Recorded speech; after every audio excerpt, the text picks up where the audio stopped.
आज हम बात करेंगे चेतेश्वर पुजारा पर। यहाँ पर चेतेश्वर पुजारा ने कल रिटायरमेंट ले ली थी, आपको पता ही है। और यहाँ पर एक मुझे बहुत ख़राब चीज़ लगी कि 22 तारीख को यहाँ पर वो खेलना चाहते थे, लेकिन यहाँ पर 24 तारीख को यहाँ पर रिटायरमेंट ले ली उन्होंने। ऐसा क्या हुआ 2 दिन में कि उन्होंने रिटायरमेंट ले ली। अब हम उनके रिकॉर्ड्स देखते हैं कैसे।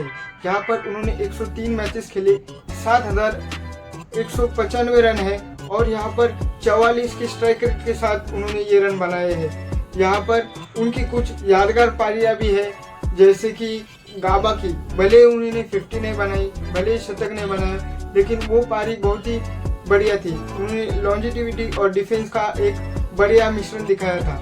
और यहाँ पर उनकी सेंचुरीज है 19 और हाफ सेंचुरीज है 35। यहाँ पर उनका बेस्ट स्कोर है 206 रन। अब हम उनकी कुछ 5 पारियां देखते हैं कि कैसे है, और उससे पहले हम देखते हैं कि रोहित शर्मा का क्या कहना है उनके बारे में। कि मम्मी मेरे को 2-3 बार मम्मी ने भी पूछा कि यार जब तू खेलने जाता है यहाँ से, घर से, तू अलग दिखता है, जब तू घर पे आता है 1 हफ्ते के बाद या 10 दिन के बाद तू अलग दिखता है। तो मैंने बोला मम्मी क्या करूँ, अभी वो चेतेश्वर पुजारा करके एक बैट्समैन है, वो 3 दिन बैटिंग कर रहा था और हम तीनों दिन फील्डिंग ही कर। अब आपने ये देख ही लिया होगा, तो अब आप ये देखिए, कुछ ऐसे शॉट और कुछ ऐसी बैटिंग करते थे चेतेश्वर पुजारा। हमें ये फिर से नहीं दिखने वाली ऐसी बैटिंग और कुछ इस तरह के शॉट। भले ही उन्होंने 2023 को उनका लास्ट मैच खेला था, लेकिन यहाँ पर उनकी जैसा बल्लेबाज अभी भी टीम इंडिया ढूंढ रही है और 3 नंबर की प्रॉब्लम अभी भी है टीम इंडिया के लिए। यहाँ पर टेस्ट फॉर्मेट खेलने वाले कम से कम बल्लेबाज मिल रहे हैं और चेतेश्वर पुजारा जैसे मिलने का कोई सवाल ही नहीं उठता। यहाँ पर मॉडर्न डे वॉल कहा जाता था उन्हें। अब हम बढ़ते हैं और उनकी पहली पारी डिस्कस करते हैं, जो मुझे टॉप 5 पारियां लगती है। आपको कौन सी टॉप 5 पारियां लगती है, आप कमेंट में ज़रूर बताइएगा। उनका जो बेस्ट स्कोर था 206 रन, बहुत ही बढ़िया बनाया था उन्होंने। और यहाँ पर मुझे दूसरी जो पारी लगती है वो गाबा वाली बहुत ही बढ़िया पारी खेली थी और बहुत ही बढ़िया यहाँ पर साथ निभाया था एक तरफ से, और यहाँ पर दूसरी तरफ से शुभमन गिल और ऋषभ पंत ने ये मैच जितवाया था। यहाँ पर अब हम पहले पारी की बात करते हैं। मुझे तो सबसे बेस्ट पारी गाबा की बात ये लगती है। यहाँ पर 206 रन बनाए, एक यंग पुजारा था। द्रविड़ के बाद 3 नंबर पर एक महत्वपूर्ण पारी खेलने वाला बल्लेबाज चाहिए जो डिफेंस कर सके द्रविड़ जैसा। और यहाँ पर इंग्लैंड से बढ़िया अपोनेंट कौन हो सकती थी, और वो भी अपने होम ग्राउंड पर, गुजरात के मैदान पर, अहमदाबाद में ये पारी आई थी। और यहाँ पर बहुत ही बढ़िया बैटिंग की थी, 206 रन बनाए थे और भारत 521 रन बनाकर डिक्लेयर कर देते हैं। इंग्लैंड 191 पर ऑल आउट हो जाती है और फिर बाद में 437 रन बनाती है। तो यहाँ पर टीम इंडिया 9 विकेट से ये मैच जीत जाती है। अब हम बढ़ते हैं दूसरी पारी की तरफ। यहाँ पर मुझे दूसरी पारी ये अच्छी लगती है। यहाँ पर 4 महीने में दूसरा डबल 100 लगाया था और यहाँ पर ऑस्ट्रेलिया की बॉलिंग के सामने उन्होंने ये पारी खेली थी, 204 रनों की पारी, और भारत का स्कोर 503 रन था। और यहाँ पर ऑस्ट्रेलिया 237 रन बनाती है और बाद में भी वो जल्दी ऑल आउट हो जाती है। तो यहाँ पर 135 रनों के साथ भारत ये मैच जीत जाता है। और ये पारी का महत्व था कि एक डिपेंडेबल पुजारा थे, क्योंकि पहली पारी ऐसी थी कि ठीक है, वो उनके बारे में किसी को पता नहीं चला कि वो डेब्यू करने वाले बल्लेबाज है, कैसे खेलते हैं कैसे नहीं। और यहाँ पर बाद में ऑस्ट्रेलिया जैसी घातक गेंदबाजी के सामने ऐसी बैटिंग करना एक उनका जो सबूत है कि वो लंबी पारी खेल सकते थे, वो पुख्ता करता है।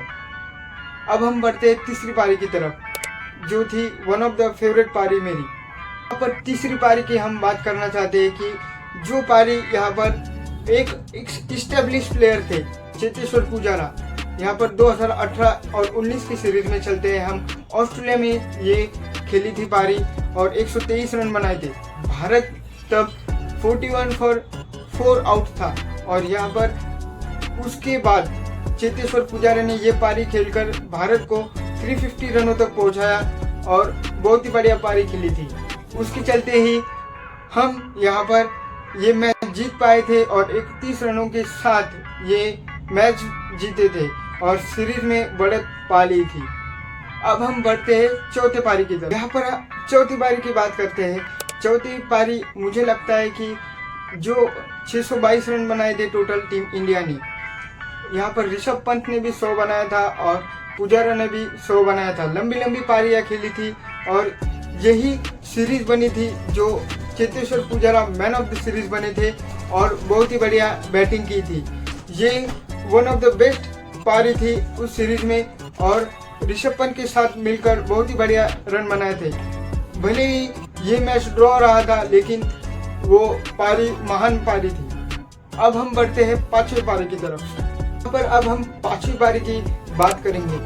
भले ही ये सीक्वेंस में 5वें नंबर पर रखी है लेकिन मुझे ये सबसे फेवरेट पारी लगती है।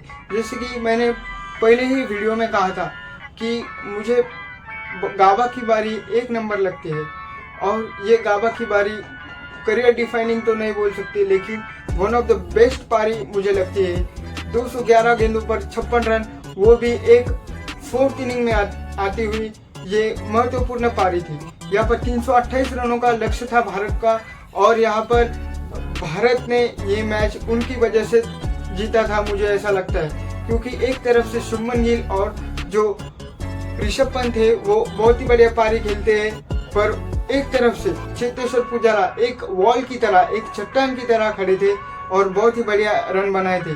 56 रन 211 गेंदों में उनकी परीक्षा ले रहे थे स्टार्क, हेजलवुड, कमिंस, लायन, फिर भी वो यहाँ पर डटे रहे और अच्छी पारी खेलते रहे। ऐसे लेजेंड को एक ट्रिब्यूट तो बनता ही था और भारत ने उनके लिए एक फेयरवेल मैच अनाउंस करना ही चाहिए था, लेकिन ये अपनी बीसीसीआई यहाँ पर रोहित शर्मा और विराट कोहली के लिए कुछ कर नहीं रही, तो हम चेतेश्वर पुजारा के लिए यहाँ पर क्या ही एक्सपेक्ट कर सकते हैं। आप बताइए आपको कौन सी फेवरेट पारी लगती है और ऐसे ही हमारे चैनल के साथ बने रहिए। Like, share, subscribe. Thank you.